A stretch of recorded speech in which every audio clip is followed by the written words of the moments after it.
자, 지난 주일 말씀을 보니까 좀 안타까운 상황이 벌어졌지요.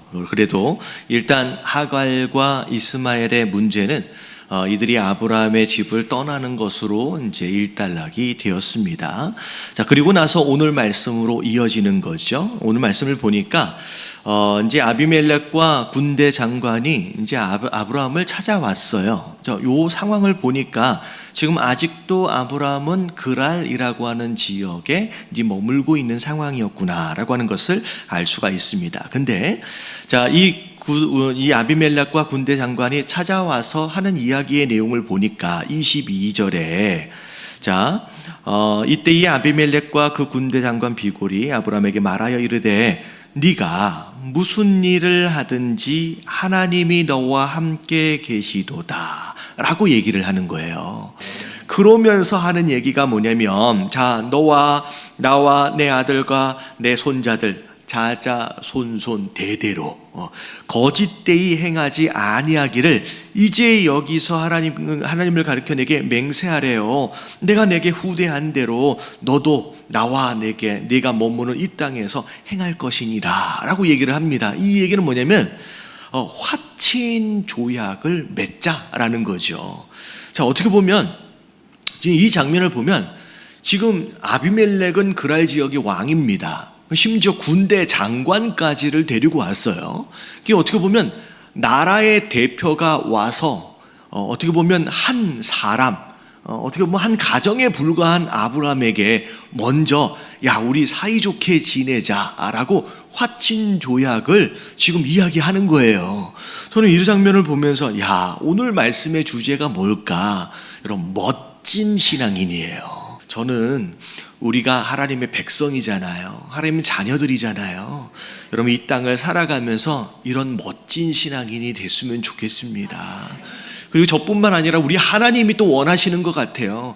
이 땅에서 우리가 이왕 살아갈 바에 허락하신 이 삶 가운데서 그렇잖아요. 찌질하게 사는 거 여러분 하나님이 기뻐하시지 않아요. 정말로 세상이 먼저 찾아와서 야, 우리 같이 이게 이제 친하게 지내자라고 말 걸어줄 수 있을 만큼의 이런 멋진 성도가 됐으면 좋겠습니다. 그래서 자, 오늘 말씀의 주제는 멋진 신앙인이에요.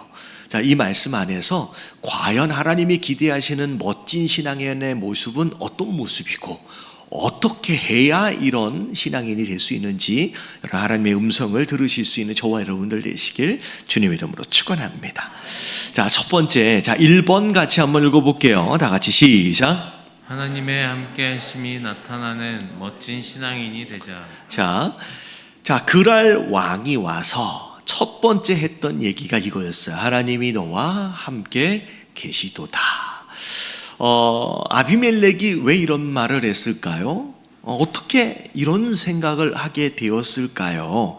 자, 아브라함이 대단해서 라고 생각할 수도 있을 것 같아요. 근데 이 그랄 왕 아비멜렉이 아브라함이 하나님과 함께한 사람이구나, 하나님이 저 사람하고 함께하고 있구나 라고 하는 것을 느끼게 되어진 이유가 아브라함이 크게 대단한 인물이라서 라고 하기보다는 저는 결론부터 말씀을 드리면 아브라함의 삶을 들여다보니 좀 이상해.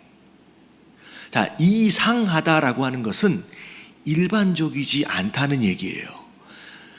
아비멜렉 입장에서 볼 때는 이해가 잘 안 된다는 얘기예요. 그 이유들을 좀 보면 사실 자기가 직접 경험하기도 했지만 아브라함이 분명히 잘못했어요. 거짓말했거든요. 근데 그 사건으로 인하여 사실 누가 혼났어요? 꿈속에서 하나님 앞에 자기가 혼났어요. 얘는 지가 거짓말했고 얘가 더 잘못한 것 같은데 이상하게 결과로 볼 때 내가 혼난 것 같고 내가 더 손해본 것 같은 느낌의 상황들이 벌어지는 거예요. 이해되어지지 않습니다. 심지어 얼마 전에 무슨 이야기까지 들었느냐, 나이가 100살인데 뭘 낳았대요? 지금 아들을 낳았대요. 아니, 나이가 100살인데 아이를 낳았어요. 그리고 심지어 얼마 전에 젖대는 것을 기념하여 잔치가 있었어요. 그러니까 이 이야기를 들어보니 여러분 이해가 돼요, 안 돼요? 그러면 앞뒤 가리지 않는 굉장히 무모한 사람이고, 그리고 지가 되게 잘못한 것 같은데 내가 다 혼났고 내가 다 손해본 것 같고, 근데 나중에 이야기를 보니까 100살 할아버지가 애를 낳았대. 그리고 그 아내가 90의 애를 낳았대. 여러분, 이게 말이 되나? 이거 어떻게 보면 앞뒤가 안 맞아요. 좀 이상해요. 이상해요. 자기가 볼 때 설명이 되지 않아요. 그래서 사실은 오늘 와서 하는 얘기가 뭐냐면, 이해가 안 되는 그런 사람이죠. 근데 그런 상황 안에서 28, 23절을 보니까 또 뭐라고까지 얘기냐면, 우리 서로 사이좋게 지내자, 거짓말하지 말고 우리 거짓되지 행하지 아니한 것처럼 너도 나한테 맹세를 하자. 사실 23절의 말씀을 싹 들여다보면 뭐가 느껴지냐면, 아비멜렉이 아브라함을 뭐하고 있어요? 여러분, 두려워하고 있어요. 되게 신기하지 않아요? 그러니까 어떻게 보면 앞뒤가 좀 잘 안 맞고 좀 이상한 사람이에요. 근데 그 안에서 뭐가 느껴지냐면, 하나님이 함께하지 아니하시면 설명되지 않는 그 무엇인가가 느껴지는 거예요. 그것이 이 아비멜렉에게 뭐가 되냐면 두려움이 되는 거예요. 분명히 우리 땅에 얹혀 사는 앤데 그냥 노인네잖아요. 그냥 떠돌아다니는 유목민입니다. 아무것도 없는 사람인데 이상하게 그 안에서 느껴지는, 이해할 수 없는, 그래서 이건 하나님이 함께하지 않으면 설명되지 않는 무엇인가가 있는 거예요. 그래서 지금 당장은 위협이 아님에도 불구하고 그 안에서 뭐가 느껴지냐면 잠재적 두려움이 느껴지는 거예요. 여러분, 이것이 결국은 어디에서 오는 것이냐? 아비멜렉이 느끼는 게 뭐냐면, 그 아브라함이 누구와 함께 있는 것 같은 거예요. 하나님과 함께하고 있는 것 같은 거예요. 결과적으로 볼 때 여러분, 하나님의 함께하심이 여러분 아브라함의 능력이 되고요, 그 함께하심이 아비멜렉에게 느껴지는 것 자체가 잠재적 두려움이 되는 거예요. 여러분, 대표적인 예가 누구냐면 요셉이라고 하는 사람. 요셉은 여러분 아브라함의 상황보다 훨씬 더 열악합니다. 종으로 팔려왔어요. 심지어 지금 노예로 살고 있는 상황이에요. 근데 주인으로 있던 보디발, 여러분 이 애굽 나라의 친위대장입니다. 장군이에요. 근데 하는 얘기가 뭐냐면, 창세기 39장 33절부터 4절까지 거기 읽어볼게요. 시작. 그의 주인이 여호와께서 그와 함께 하심을 보며 또 여호와께서 그의 범사에 형통하게 하심을 보았더라. 요셉이 그의 주인에게 은혜를 입어 섬김에 그가 요셉을 가정총무로 삼고 자기의 소유를 다 그의 손에 위탁하니. 자, 여기 보세요. 거의 어찌 보면 아브라함에게 이야기했던 이 아비멜렉의 고백하고 좀 비슷합니다. 자, 보니까 여호와께서 그와 함께 하심을 봤대요. 자, 누가요? 요셉이 지금 주인으로 있는 보디발이 요셉을 보니까 얘는 하나님이 함께 하시네, 그게 보이는 거예요. 근데 너무 이상한 게 뭐냐면, 또 여호와께서 그의 검사에 형통하게 하심을 봤대요. 저는 이게 이해가 안 가요. 이 사람이 어떻게 보면 종으로 있는 요셉에게 있어서의 형통함이 뭐예요? 종이잖아요. 노예잖아요. 여러분, 노예로 있고 종으로 있는 자에게 있어서의 형통함이 보였다? 여러분, 이거는 쉽지 않은 표현이에요. 진짜 형통했으면 노예로 있으면 돼요, 안 돼요? 안 돼요. 종으로 있으면 안 되죠. 형통한 사람이 왜 종으로 팔려와 있어요? 여러분, 이해가 안 돼요. 근데 이상하게, 그게 이상한 거야. 이상하게 얘는 종으로 있는데 노예로 있는데, 하고 있는 일들을 보니까, 벌어지는 일들을 보니까 이건 하나님이 함께하지 않고는 설명되지 않는 이상한 것들이 있는 거예요. 그러니까 그것으로 인하여서 어떻게 했어요? 그것으로 인하여 이 가정을 다 맡겼습니다. 총무로 맡겼어요. 총무가 됐어요. 자, 이게 뭐냐면 요셉 안에서 지금은 열악한 상황이지만 뭐가 보이는 거냐면 잠재적 두려움이 이 안에서 보이는 거예요. 여러분, 저는 여러분 이 땅을 살면서 그래요. 아브람처럼 떠돌이 유목민처럼 보여질 수 있고, 어떻게 보면 요셉처럼 노예나 종처럼 하찮게 느껴질 수 있는 삶을 사시더라도, 여러분 세상이 함부로 말하거나 함부로 건드릴 수 없는 여러분 정말 멋진 신앙인으로서의 삶을 사실 수 있게 되길 주님의 이름으로 축원합니다. 네. 자, 그러면 중요한 게 이제 그 다음이에요. 자, 하나님의 함께 하심을 어떻게 드러낼 수 있느냐는 거예요. 자, 그냥 드러나진 않습니다. 자, 2번 읽어봅니다. 시작. 하나님의 함께 하심은 믿음을 통하여 나타난다. 자, 방금 말씀드렸다시피 단순하게 그냥 하는 일마다 다 잘 되었다라고 하는 것으로 하나님 함께 한다고 이야기하지 않습니다. 왜냐하면 세상에는요, 더 잘난 사람 많아요. 더 잘 되는 사람 많고요. 그것만 가지고 야, 하나님 함께 하신다라고 이야기하지는 않습니다. 자, 뭐가 있느냐? 자, 일단 결론부터 얘기하면 우리는 그것을 믿음이라고 얘기를 해요. 자, 1번 읽어볼게요. 자, 두 가지를 말씀드릴게요. 자, 다 같이 시작. 세상이 이해할 수 없는 독특한 가치 기준이 곧 믿음이다. 자, 세상이 아까 계속 얘기했어요. 세상이 이해할 수 없는 독특한 가치 기준이 우리 안에 있는 거예요. 이해가 안 돼요. 왜 저렇게 행동하지? 라고 이해가 안 되는 그 무엇인가가 우리에게 느껴지는 거예요. 여러분, 세상은 이해 논리를 따라 움직입니다. 유익이 되고 이익이 되면 해요. 손해가 되면 안 합니다. 여러분, 이게 일반적인 논리예요. 여러분, 여기서 벗어나면 바보라고 해요. 왜 손해볼 짓 해?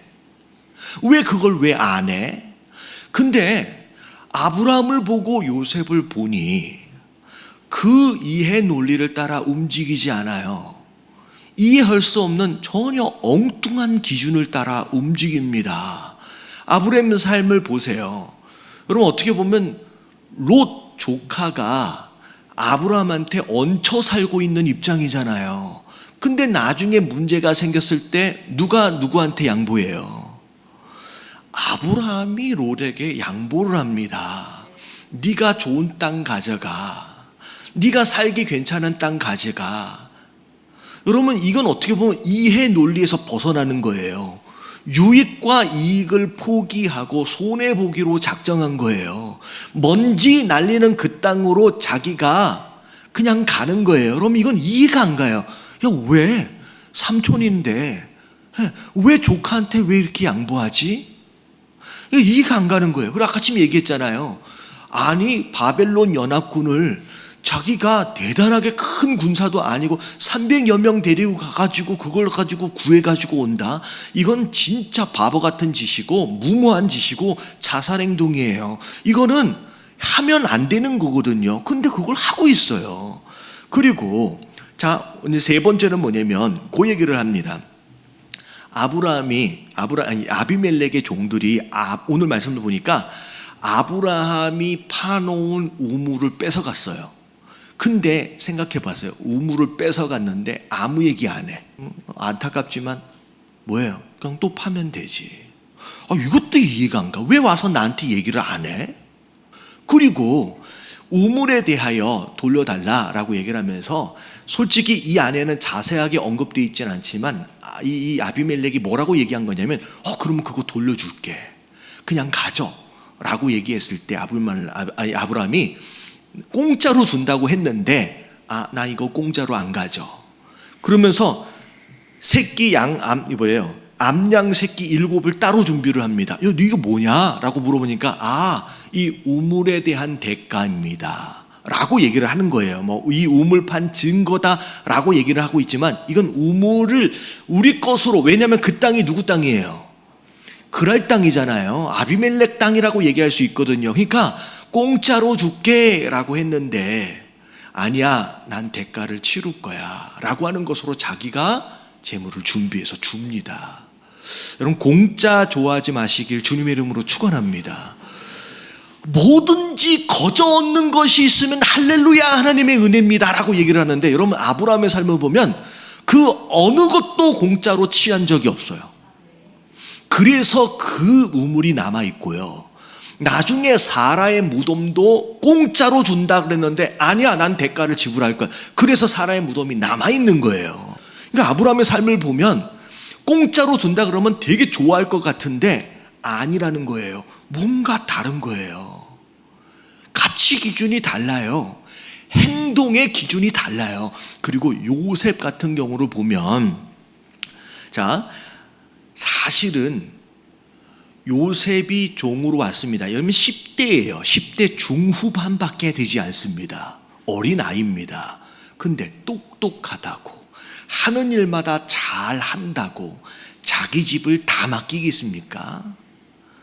여러분, 자기 집을 맡기려면 일단 뭐가 있어야 돼요? 믿을만 해야죠. 어디에서 꼽을 치고 어디서 숨기고 어디서 챙겨 먹고 그러면 못 맡기죠. 여러분, 똑똑하고 형통하다고 요셉에게 다 맡기지 않아요. 다시 말하면 요셉 안에서 뭐가 느껴져요? 얘는 이해 논리를 따라 움직이는 애가 아니야. 자, 어떻게 보면 더 어떤 큰 유익, 근데 그게 아니라는 거예요. 하나님께 죄가 된다라고 한다면 나는 그렇게 할 수 없다는 거죠. 그래서 자, 세상과는 다른 가치 기준을 따라 움직이고 있는 거, 여러분 이게 세상이 우리를 볼 때 하나님의 사람이구나 라고 느껴지게 만드는 가장 중요한 원인이에요. 여러분, 이걸 우리는 뭐라고 부르냐면 이걸 믿음이라고 불러요. 그래서 요한일서 5장 4절 말씀을 같이 읽어볼게요. 다 같이 시작. 무릇 하나님께로부터 난 자마다 세상을 이기느니라. 세상을 이기는 승리는 이것이니 우리의 믿음이니라. 여러분, 우리가 세상을, 질그릇임에도 불구하고 우리가 이 세상을 이길 수 있는 비결은 우리 안에 뭐가 있어서? 믿음이 있어서. 근데 그 믿음이 뭐예요? 여러분 5장 3절, 요한일서 5장 3절 그 전절을 말씀을 보면 이 믿음을 뭐라고 설명하는지를 볼게요. 다 같이 시작. 하나님을 사랑하는 것은 이것이니 우리가 그의 계명들을 지키는 것이라. 그의 계명들은 무거운 것이 아니로다. 하나님을 사랑하기 때문에 우리에게 주신 기준이 있어요. 말씀이 있어요. 그것에 뭐 하는 거예요? 순종하는 거. 네.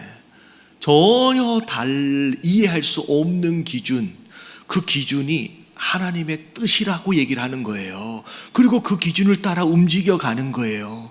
그걸 세상 사람들이 보니까 분명히 위험한데, 분명히 손해를 보는데도 불구하고 하지 말아야 할 것은 하지 않고요, 해야 될 것은 반드시 하는 그 모습을 세상 사람들이 보는 거예요. 여러분, 그게 우리의 믿음이고 순종인 줄로 믿습니다. 그것을 통하여 세상이 하나님의 사람이구나 라고 하는 것을 깨닫게 되는 거예요. 여러분, 이런 사람 되시길 주님의 이름으로 축원합니다. 여러분, 이게 첫 번째예요. 자, 두 번째, 자 마지막입니다. 오늘 말씀에 자 2번 같이 읽어봅니다. 시작. 범사에 하나님께 감사하는 모습이 곧 믿음이다. 예. 자, 여기서 언약을 맺었습니다. 그리고 나서 아비멜렉과 군대 장관이 집에 가요. 자, 집에 가서 끝난 게 아니에요. 33절을 보니까 아브라함은 부엘세바에 뭘 심었대요? 에셀나무를 심고 거기서 영원하신 여호와의 이름을 불렀다. 여러분, 이 표현들이 아브라함의 삶 안에 중간중간 계속 나옵니다. 자, 여호와의 이름을 불렀다. 그러면 아브라함은 어딜 가든지, 정착지가 결정이 되든지, 아니면 중요한 일이 있었던지, 아니면 좋은 일이 있었던지, 어떤 계기가 되는 일이 있으면 반드시 여호와의 이름을 부릅니다. 제단을 쌓았다. 여러분, 아브라함은 이 모든 것에 대하여 누구에게 영광을 돌려요? 하나님께 영광을 돌려요. 이루어지고 난 뒤에 야 내가 뭘 했네 이게 아니에요. 다 하나님이 하셨습니다. 다 하나님이 하셨다고 하나님께 영광을 돌리고 그에 합당한 감사를 하나님 앞에 올려드리는 거예요. 특별히 오늘 말씀을 보니까 에셀 나무를 또 심습니다. 이것에 대하여 다 하나님이 하셨음을 기억하기 위해서, 잊어버리지 않기 위해서 이 나무 하나를 심는 거예요. 기념수를 딱 심는 거예요. 제가 이 말씀을 준비하면서 사실 몰랐는데 저는 에셀 나무에 대해서 그렇게 깊게 생각해 보지는 않았거든요. 뭐 기념으로 뭐 나무 하나 심었구나. 근데 그저껜가 지난 목요일 날 그 사업장 신방을 갔는데 그 사업장 이름이 에셀이에요. 그래가지고 너무 신기해가지고 에셀이 뭡니까? 라고 물어봤어요. 그랬더니만 성경에 에셀이 나온대요. 근데 그때까지만 해도 저는 이 에셀을 주의 깊게 생각을 안 했기 때문에 이게 성경에 있는 이름인지도 이제 생각을 안 해온 거죠. 에셀이 뭐예요? 그러니까 에셀이 성경에 나온대요. 어디 나오죠? 그러니까 물어보니까 딱 오늘 주일날 설교를 할 딱 그 본문에 에셀이 딱 나오더라고. 그러니까 딱 보니까 그 얘기예요. 다 하나님이 하셨습니다. 네. 결과적으로 이 사업장은 누가 하실 거예요? 이제 다 하나님이 하실 것입니다. 그 고백으로 이 에셀이라고 하는 이름을 지었다라는 것이 되는 거예요. 그래서 여러분 이런 믿음의 고백이 우리 안에 있어야 될 줄로 믿습니다. 하나님이 다 응답하셨고 다 이루어 주셨는데 닭 잡아먹고 뭐 내민다 그래요. 이렇게 오리발 내민다는 다 내가 한 것처럼. 그게 아니에요. 칭찬을 하든 너무 얘기를 할 때마다 이거 다 하나님의 은혜야, 다 하나님이 하신 거야 라고 고백할 줄 알고 그 하나님께 감사할 줄 아는 거. 여러분 이 모습을 보면서 하나님의 사람이구나 라고 느껴지는 거예요. 여러분 그런 삶을 사시게 되길 주님의 이름으로 축원합니다. 그래서 아브라함의 삶을 성경 안에서 좀 정리를 해보면 어떤 삶일까라고 좀 찾아보니까 데살로니가 전서 5장 15절서부터 18절까지 이게 아브라함의 삶인구나 라고 느낌이 오더라고요. 같이 한번 읽어볼게요. 다 같이 시작. 삼가 누가 누구에게든지 악으로 악을 갚지 말게 하고 서로 대하든지 모든 사람을 대하든지 항상 선을 따르라. 항상 기뻐하라. 쉬지 말고 기도하라. 범사에 감사하라. 이것이 그리스도 예수 안에서 너희를 향하신 하나님의 뜻이니라. 그렇죠. 앞에서부터 쭉 보니까 이게 아브라함의 삶이구나. 비록 지금은 떠돌이 유목인처럼 보여질 수 있을지라도, 하찮은 질그릇처럼 보여질 수 있을지라도 그 안에 담긴 하나님, 그 보물로 인하여서 누구도 함부로 할 수 없는, 심지어 두려워하는 마음까지 가질 만한 여러분 멋진 신앙인, 여러분 이게 아브라함의 모습이고 이게 요셉의 모습이고 그리고 우리의 모습이었으면 좋겠습니다. 그래서 여러분 일주일 동안 살아가면서 여러분 다른 기준을 가지고 살아가십시오. 계산의 보고가 아니라 나를 사랑하시는, 내가 사랑하는 그 하나님의 명령이기 때문에 하기 싫어도 해보고요, 하고 싶어도 하지 않으려 하는 여러분 그런 믿음과 순종의 모습, 그리고 뭐가 어찌 되었든 다 하나님이 하셨습니다. 하나님이 이루셨습니다. 하나님께 온전히 감사할 줄 아는 그 신앙의 모습으로 인하여 넌 하나님이 함께하는 걸 내가 보고 있다라는 이야기를 세상 속에서도 들을 수 있는 저와 여러분들 되시길 주님의 이름으로 축원합니다.